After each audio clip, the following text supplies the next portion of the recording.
মুস্তাদর ইবনে সাদ্দাদ রাদিয়াল্লাহু আনহু বলেন, রাসূলুল্লাহ সাল্লাল্লাহু আলাইহি ওয়াসাল্লাম বলেছেন, আল্লাহর কসম করে বলছি, আল্লাহর কসম করে বলছি, দুনিয়ার তুলনায় আখিরাত হলো, দুনিয়ার তুলনায় আখিরাত হলো আহাদুকুম ইসবাহু ফিল ইয়াম, তোমাদের একজন ব্যক্তি সাগরে একটা আঙ্গুল ডুবাবে, একজন ব্যক্তি সাগরের মধ্যে কোনো নদ নদী খাল বিল পুকুর পুষ্করে নয়, সাগরের মধ্যে একটা আঙ্গুল ডুবাবে।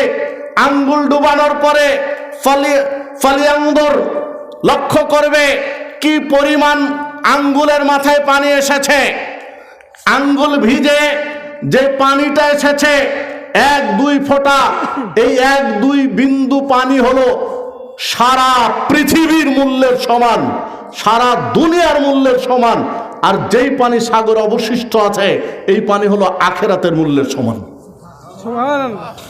সহিহ মুসলিমের হাদিস, মিশকাতের মধ্যে পাবেন 5156 নম্বর হাদিস। হাদিস সহিহ মুসলিমের, অস্বীকার করার কোনো যুক্তি নেই।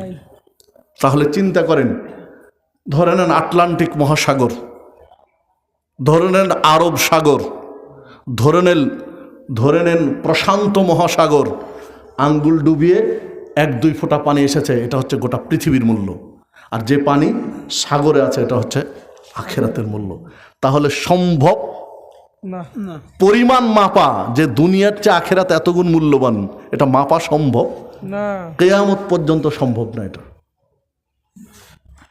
দেখুন, রাসূলুল্লাহ সাল্লাল্লাহু আলাইহি ওয়াসাল্লাম বলেছেন, মাওদা সাউতিন ফিল জান্নাহ, জান্নাতে একটা চাবুক রাখার জায়গার দাম, একটা চাবুক রাখতে যতটুকু জায়গা লাগে জান্নাতে এতটুকু জায়গার দাম।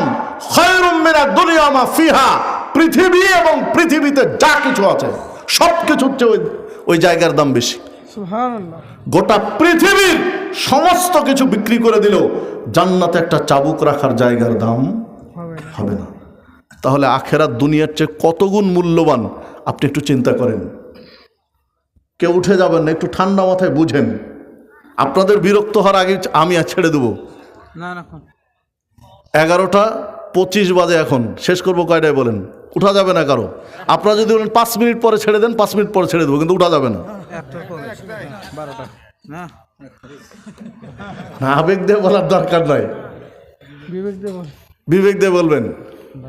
12টা, সোয়া 12টায় শেষ করে দেবো ইনশাআল্লাহ। জি, কিন্তু উঠা যাবে না, কারো উঠার দরকার না। যদি বলেন ক্লান্ত, তাহলে আমি আপনার চেয়ে বেশি ক্লান্ত, কারণ আপনার চেয়ে আমার ক্লান্তি বেশি আছে। ওই ইতিহাস আমি আর নাড়তেও চাইনি। তো একটু ধৈর্য ধরে শুনবেন। যে কথা বলছিলাম, রাসূলুল্লাহ সাল্লাল্লাহু আলাইহি সাল্লাম দুনিয়ার আখিরাতের মূল্যায়ন করলেন।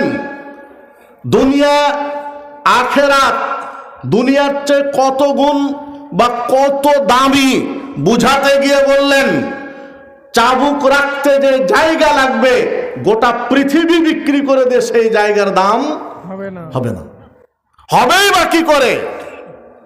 কারণ জান্নাতকে আল্লাহ সাজিয়েছেন নিপুণভাবে তার সালেহ বান্দাদের জন্য। জাবের রাদিয়াল্লাহু আনহু বলেন, মাররা বিজাদিনা সাক্কা মাইয়িত, রাসূলুল্লাহ সাল্লাল্লাহু আলাইহি ওয়াসাল্লামের সাথে রাস্তা দিয়ে হেঁটে যাচ্ছিলাম। রাস্তার পাশেই একটা ছাগলের মরা বাচ্চা পড়ে আছে।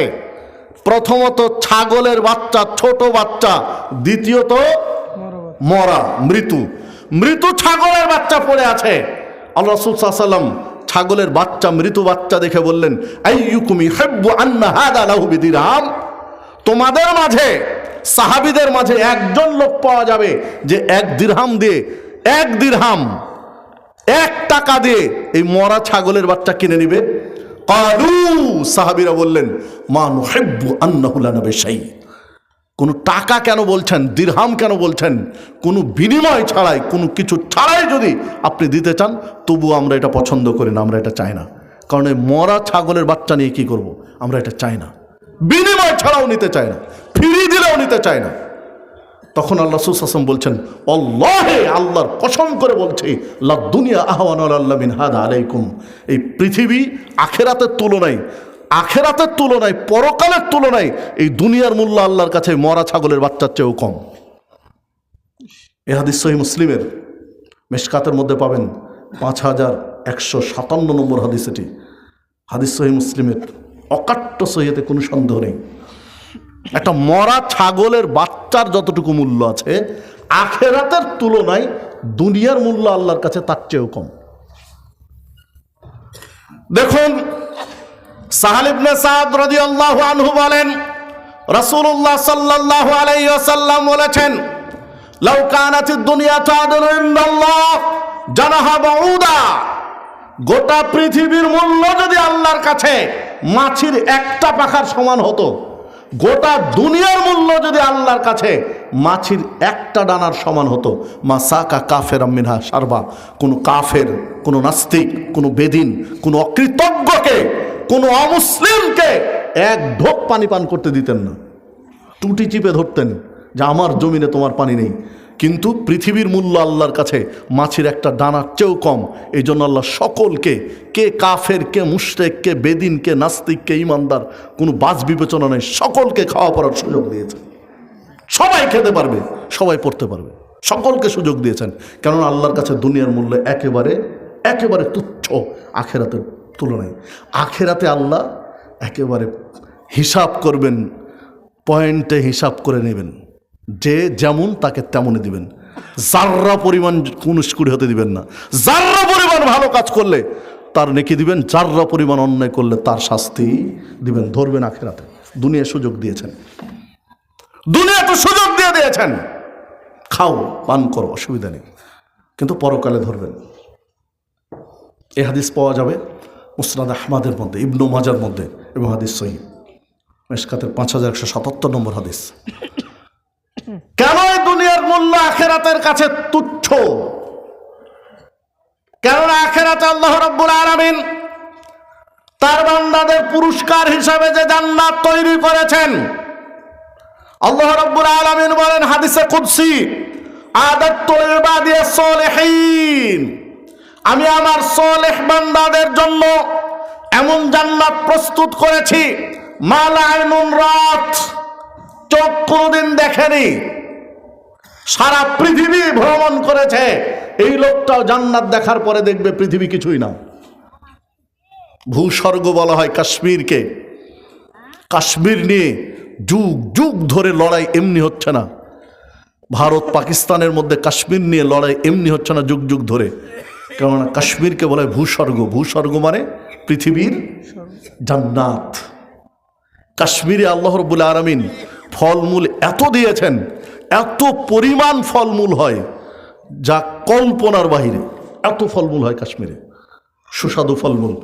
বিভিন্ন কারণে কাশ্মীরকে বলা হয় ভূস্বর্গ।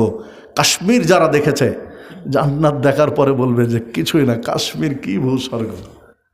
আদাতুল ইবাদিয়াস সালিহিন, আল্লাহ বলছেন আমি সালেহ বান্দাদের জন্য এমন জান্নাত প্রস্তুত করেছি, মালা আইনুন রাত, যার চোখ কোনোদিন দেখেনি, ওয়ালা উযুনুন সামিআত, কান কোনোদিন শুনেওনি, ওয়ালা খাতারা আলা কলবে বাশার, মানুষের অন্তর কোনোদিন কল্পনাও করেনি, ভাবতেও পারবে না যে জান্নাত এত সুন্দর হতে পারে। এইভাবে আল্লাহ জান্নাত সৃষ্টি করেছেন। সম্মানিত উপস্থিতি, এই জান্নাত পেতে হলে, এই জান্নাতে যেতে হলে আপনাকে আমাকে দুনিয়া নয় আখেরাতকে প্রাধান্য দিতে হবে। আখেরাত ঠিক রেখে দুনিয়া উপার্জন করতে হবে। দুনিয়া ঠিক রেখে আখেরাত নয়, আখেরাত ঠিক রেখে দুনিয়া। বুঝাতে পারলাম কি? কিন্তু উল্টো হয়ে গেছে। এখন আমরা দুনিয়া ঠিক রেখে আখেরাতের কাজ করি, দুনিয়া ঠিক রেখে আখেরাতের কাজ করি। একজন ব্যবসায়ী, সালাতের সময় হয়ে গেছে, আজান হয়ে গেছে, সালাতের রক্ত হয়েছে, সময় হয়েছে, জামাত শুরু হবে, 5টা কাস্টমার চলে এসেছে। চিন্তা করে কাস্টমারগুলোকে বিদায় করি, তারপরে জামাতে যাব। যদি 2 রাকাত ছুটে দেয়, ছুটে যাবে, পরের রাকাত ধরবো। বললাম মানে কাস্টমার বিদায় করব, এটা হলো দুনিয়া। কারণ কাস্টমার, এক একটা কাস্টমারের কাছে 200, 500, 750 টাকা বিক্রি করতে পারলে কিছু লাভ আসবে। শতকরা 10% বা 5% বা 15% লাভ আসবে। এই দুনিয়ার 100 টাকায় 15 টাকা লাভ হবে, এই এতটুকু দুনিয়ার লাভের আশায় 2 রাকাত জামাত ফেল হয়ে যাচ্ছে, কোনো চিন্তা নেই। কিন্তু দুইটা কাস্টমার যেন তার হাত ছাড়া না হয়। মানে আখেরাতের তুলনায় আমরা দুনিয়াকে প্রাধান্য দিয়েছি। আখেরাত ঠিক রেখে দুনিয়া করা দরকার ছিল, যে আগে জামাত ধরি, আগে সালাত পড়ি, তারপরে আসবো ব্যবসা করতে। যদি 10টা কাস্টমার ছুটে যায়, ছুটে যাবে, কারণ আমার জান্নাত দরকার। এইটা হওয়া দরকার ছিল, কিন্তু এইটা মনে হয় করতে পারিনি। আপনাদের চাকলা আলাদা হতে পারে, ব্যতিক্রম হতে পারে, কিন্তু সারা দেশের কথা বলছি। সম্মানিত উপস্থিতি, যে কথা বলছিলাম, আখেরাতকে প্রাধান্য দিতে হবে। মুসলিম মা বোনদের দৃষ্টি আকর্ষণ করব, অধিকাংশ মুসলিম মা বোন জোহরের সালাতের রক্ত ঠিক রাখতে পারেন না, রান্না বান্নায় ব্যস্ত থাকেন। রান্না বান্না শেষ করে গোসল হাত সব করতে করতে দেখা যায় আসর জোহর এমন সময় পড়েন যে জোহর পড়ে ওই মুসল্লায় থাকতে আসরের আজান হয়। দেখেন দুনিয়া নিয়ে ব্যস্ত হয়ে গেছেন। ওয়াক্ত হয়েছে, সালাত আদায় করে নিতে হবে। হাদিসে যেটা বোঝা যায়, জামাতের চেয়ে ওয়াক্তের গুরুত্ব বেশি। জামাতের চেয়ে ওয়াক্তের গুরুত্ব বেশি। আল্লাহ রাসূল সাল্লাল্লাহু আলাইহি সাল্লাম একদিন সাহাবীদেরকে বলছিলেন, এমন একটা সময় আসবে যে তোমাদের যারা নেতৃত্ব দিবেন, দায়িত্বশীল হবেন, তারা সালাতের ওয়াক্তকে নষ্ট করে ফেলবে, মেরে ফেলবে, সালাতের ওয়াক্ত নষ্ট করে দিবে। তখন সাহাবীরা বলছেন যে আল্লাহ রাসূল সাল্লাল্লাহু আলাইহি সাল্লাম, ওই যুগ যদি আমাদেরকে পেয়ে যায়, আমাদের যুগেই আমরা বেঁচে থাকতেই যদি এইরকম শাসক চলে আসে যে সালাতের রক্ত নষ্ট করে ফেলেছে, মেরে ফেলে দিয়েছে। সালাতের রক্ত নষ্ট করা, মেরে ফেলে দেওয়া মানে সালাতকে পিছাতে পিছাতে পিছাতে পিছাতে এমন জায়গায় নিয়ে যাবে যে পরে রক্ত চলে এসেছে, সালাত শেষ হবে আর পর রক্ত শুরু হবে। সাহাবীরা বলছেন, যদি এই পরিস্থিতি আমাদেরকে পেয়ে বসে আমরা কি করব?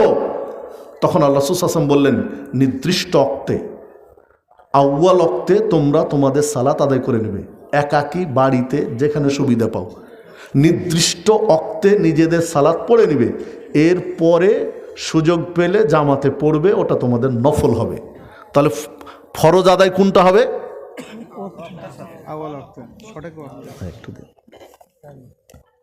তাহলে ফরজ আদায় কোনটা হবে?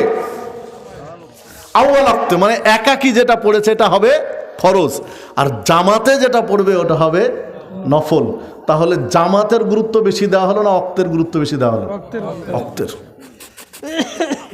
রাসূলুল্লাহ সাল্লাল্লাহু আলাইহি ওয়াসাল্লামকে জিজ্ঞাসা করা হলো, আইয়ুল আমালি আহাব্বু ইলাল্লাহ, আল্লাহর কাছে সবচেয়ে প্রিয় আমল কোনটি, আল্লাহর কাছে সবচেয়ে পছন্দনীয় আমল কোনটি?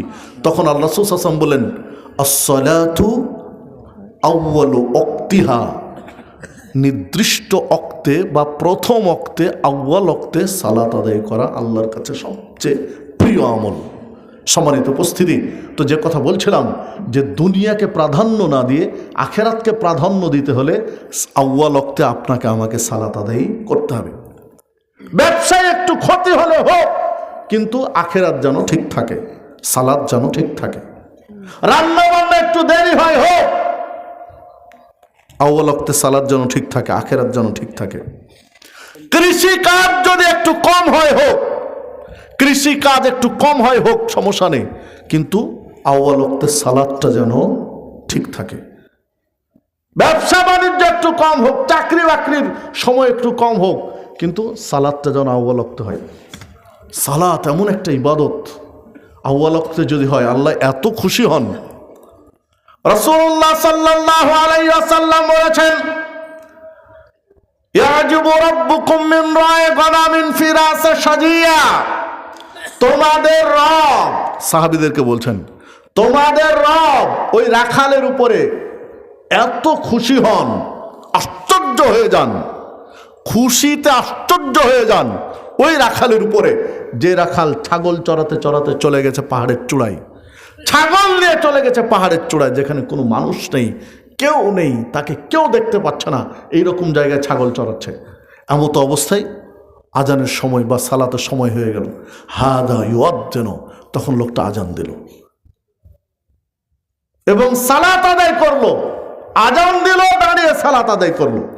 যখন আজান দিয়ে সালাত শুরু করে, তখন আল্লাহ রাসূল সাল্লাল্লাহু আলাইহি ওয়াসাল্লাম বলছেন, আল্লাহ রাব্বুল আলামিন ফেরেশতাদের ডাক দেন, ডাক দিয়ে বলেন উনজুরু ইলা আবদি, আরে দেখো দেখো আমার ওই বান্দাকে দেখো, হাদা ইউআজ্জানু, সময় হয়ে গেছে, ও একাকে আজান দিল, ওয়া ইউকিমুস সালাহ, দেখো সালাত আদায় করছে, সালাত কায়েম করছে, ওয়া ইয়াখাফু মিন্নি, ও দেখো আমাকেই ভয় করে।